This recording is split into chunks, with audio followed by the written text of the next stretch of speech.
in many instances of living my life, I was not able to be with her because my commitment was to the DNA that she gave me and the giftedness that I received. So many times I couldn't be with her because I was doing what I needed to do.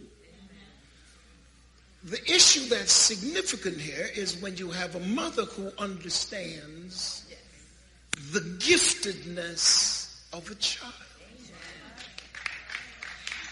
And when that mother sows into your giftedness and to bring you to the place where you no longer need her. I wish you'd understand. Because the power of the individual is that I have had her to the place where she's equipped me to the point where I no longer need her. Now, when I get to the point where I no longer need her, I can better serve her.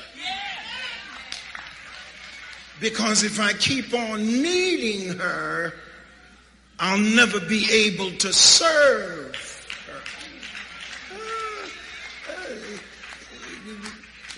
I don't want to call anybody to be, negatively nostalgic about anything that happened in your life, because I do believe that God supplies somebody to give you what you didn't get in a natural environment. That somebody he sends into your life. If you have made it anywhere at all, he sent somebody to fortify you with the Spirit. You see, everybody who has your name is not necessarily your family.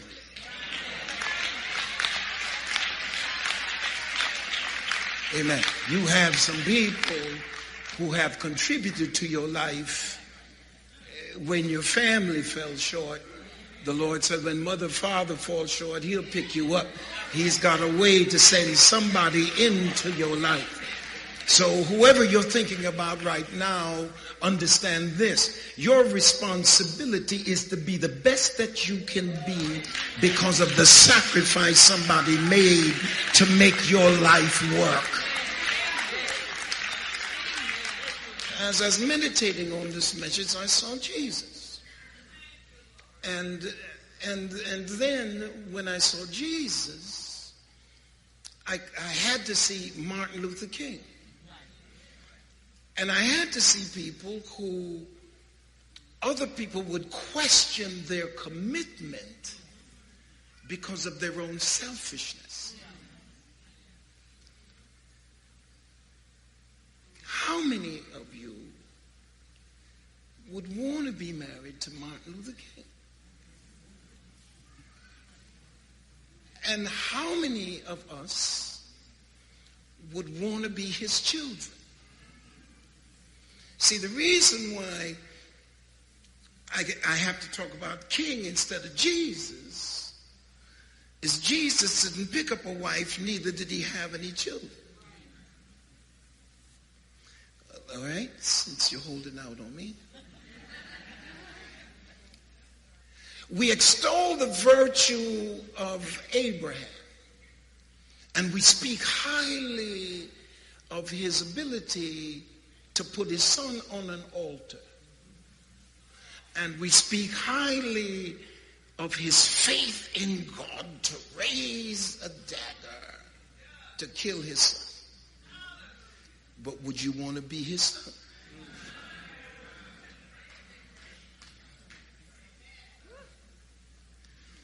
Would you want to have a father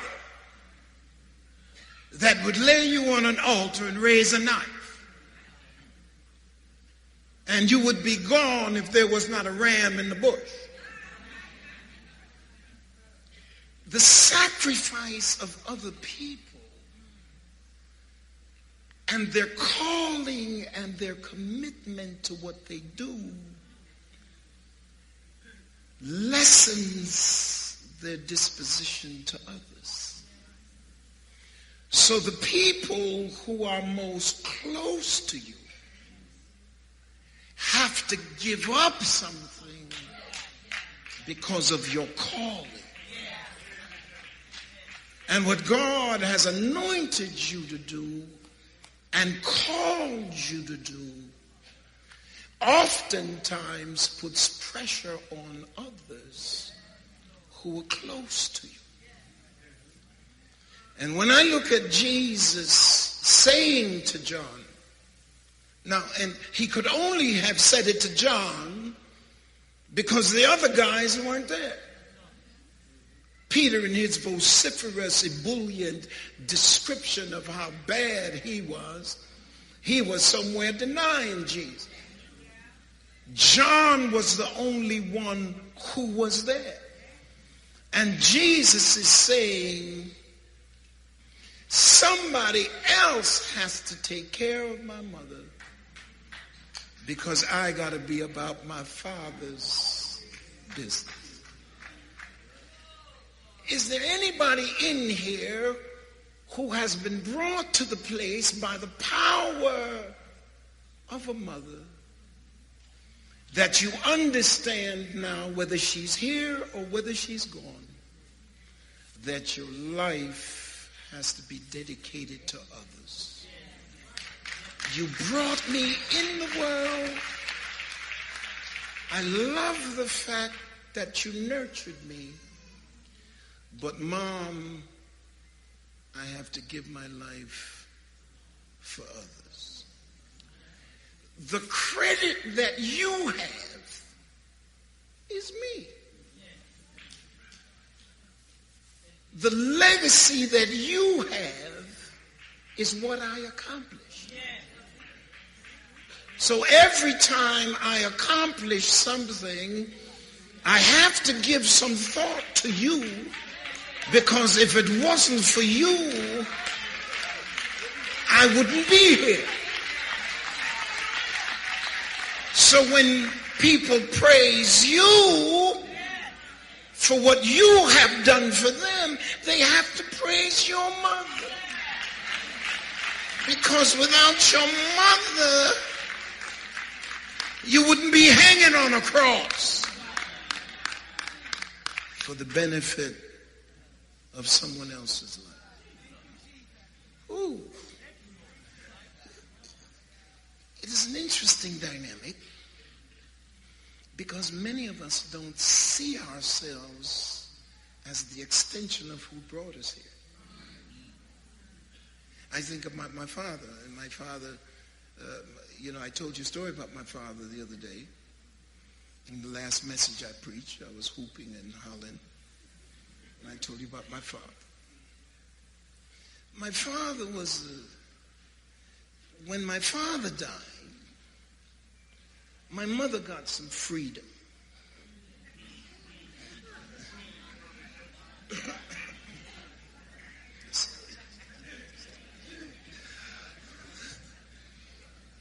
My father was a domineering kind of a guy.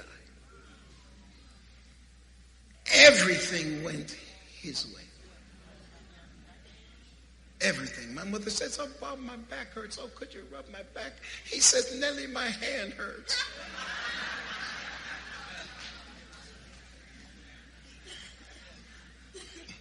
So when he passed, she got some freedom. He didn't like to travel. He wanted to be home all the time.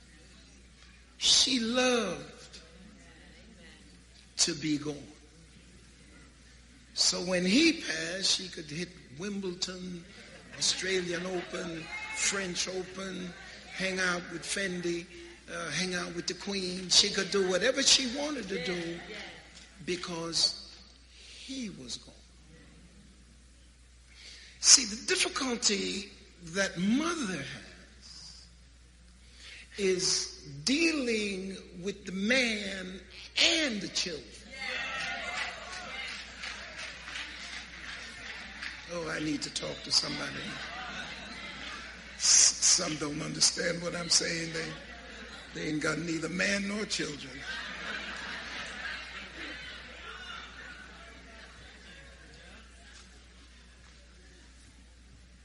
Can you imagine having to deal with a domineering man.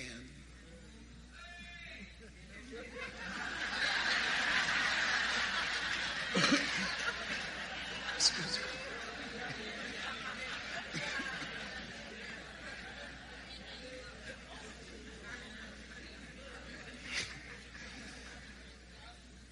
And potentially domineering children.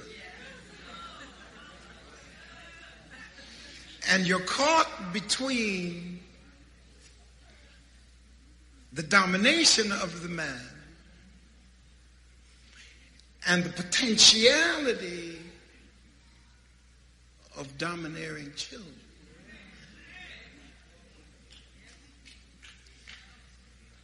Because when the boys begin to flex,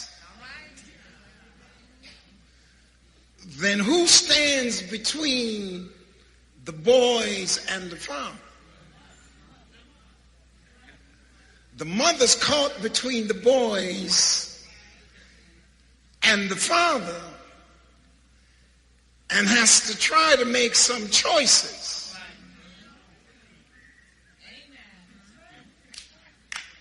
She now becomes not only mother, but she becomes judge and jury. And she has to be, in many instances, a peacemaker.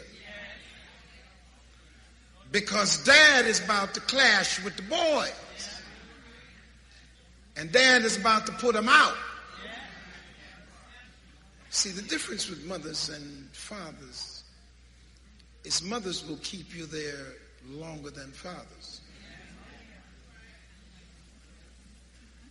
And it's good to have a father with the boys, because he'll get them to hurry up and go out. Now, how old are you? How old are you? How old are you? When are you leaving? So my father, he didn't mind me because he'd use my money and take the credit. When you gonna send your mother? Your mother needs to get to Hawaii. She's your wife. See, the issue with Jesus is the issue with many of us that are sitting here, is that God simply used somebody to bring you into the world to do a service for the world. And the question now becomes, how expendable is the individual who brings you in the world to do a service for the world? Because oftentimes we fail to understand that we are the representative of who brought us in the world. I'm going to approach it another way. One of my battles is the blessed genes of my DNA. I'm running up steps and people are looking. I have friends younger than me dragging themselves up some steps. And after I had 2 surgeries and all that stuff, I'm running up the steps. Haven't been to the gym, haven't been working out, but God bless DNA. But many of us have been blessed with wonderful DNA. But we destroy it because of a lack of character.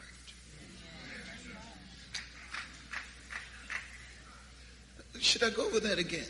I think maybe you're missing. Maybe it sounded too verbose. Some of us have been blessed with DNA that says longevity. And we tear it up with dope. And we destroy it with alcoholism.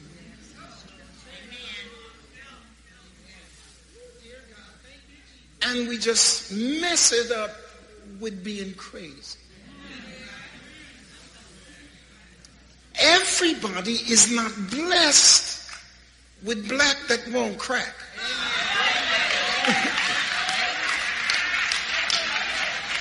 Oh, excuse me.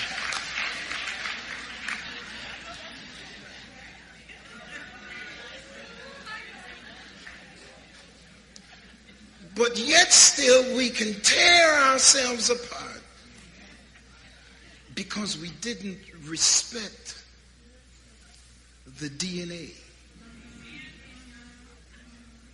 What my mother gave me, what my father gave me. We destroyed it with our habits.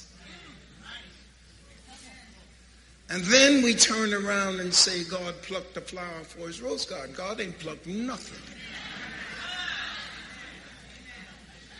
Because had we lived with the discipline, we would have enjoyed the longevity of our progenitors. It's a wonderful thing because now I'm learning that once you make yourself significant to others, you can't go AWOL.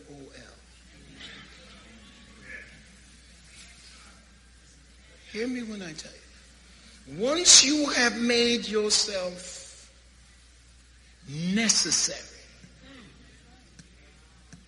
you can't be missing in action.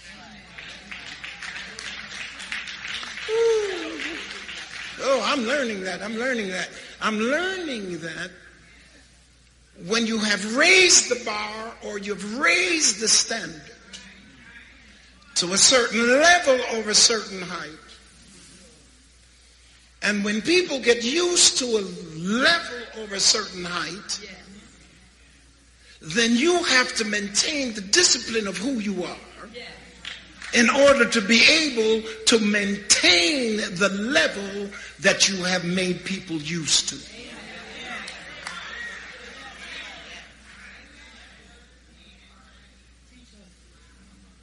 It's an incredible truth. When you understand your giftedness, and I want to talk to some people in here who aren't living to receive, but they're living to contribute. Because I'm telling you that nobody misses takers. We only miss givers. And God has put you through somebody's womb in order to make a difference in the world. That when you come out here, whether you know her or not, because at the end of the day, here's what Jesus is saying: if you're not willing to forsake them for my name's sake, then you don't have any reward. So what he's saying essentially is once you get in here, whoever transported you in here, we pray that they nurtured you while you were here. But if they didn't nurture you, you're still here, and I'm still expecting you to operate in the calling that I have given your life. Woo! I have been blessed. Because my mother was my biggest fan. And she would go the world over. Wherever she could get me to buy the ticket.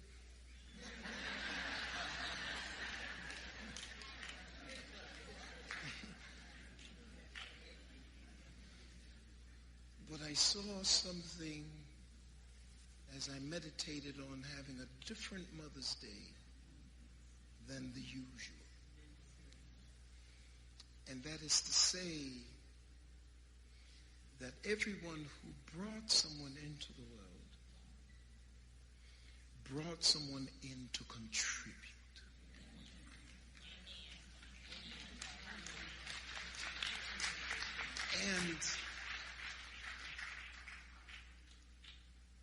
And whether or not we will admit, because some things are given to us through what I call binary fission. Some things are given to us without cognitive awareness that we have gained from our parents. Some things we've gained from our mother, that I gained from my mother, was just simply straight DNA. Some things I gained was without observing, but I still was receiving. It wasn't classroom, but it was being transferred. My daddy was a stingy man.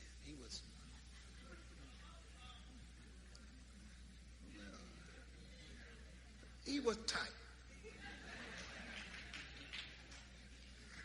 My daddy was tight. There's no question in my mind. My responses to others does not come from my dad. It comes from my mother. Now, Maxie he's getting a little nicer in his old age. He's getting nicer. But Maxie was tight like that. I mean, he'd squeeze on everything. Squeeze everything.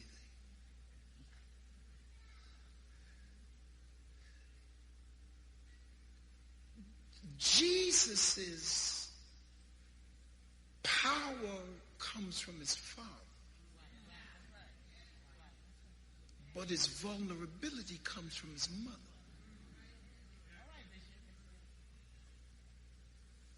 The Christos comes from his Father. The Jesus comes from his mother. And without his mother,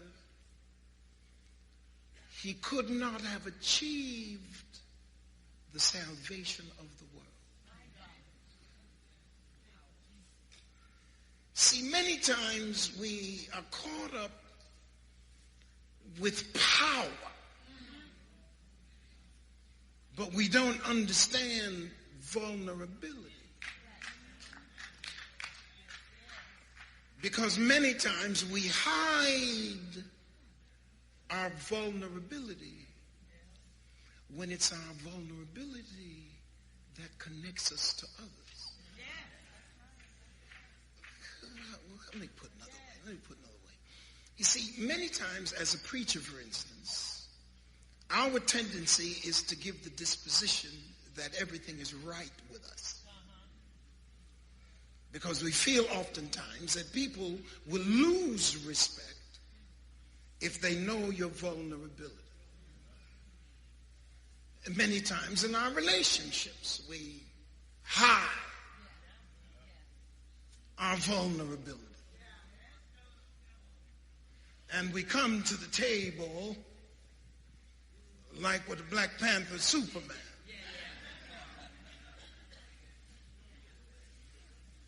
We come showing all of our strength. When people react to you simply and totally out of your strength, they lose their sensitivity. Because you're placing no demand on sensitivity.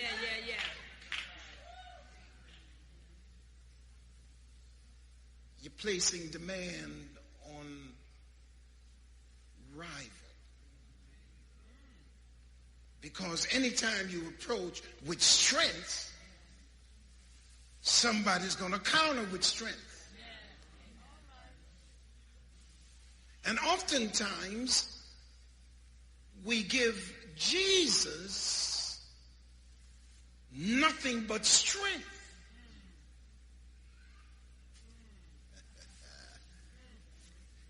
But God says he was tempted in all points as we are, yet without sin.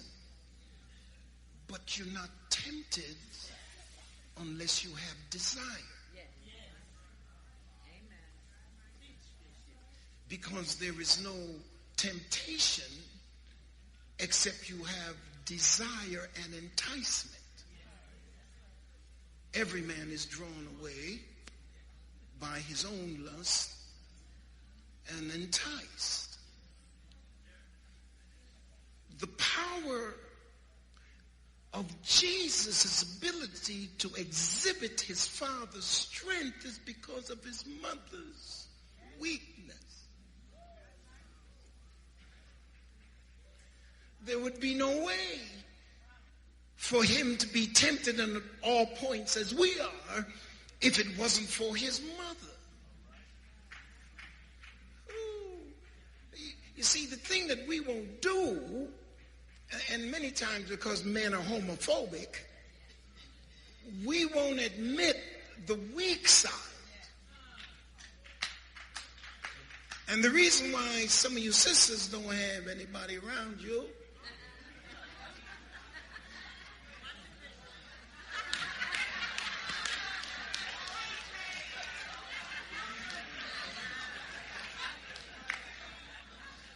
because the man is expecting you to be strong all the time and ridicules your weakness. I wish I'm going to talk to some grown people. You understand what I'm saying? See, every now and then, people need to know where you hurt. Because if they know where you hurt, they can adjust. Because we always want to show power.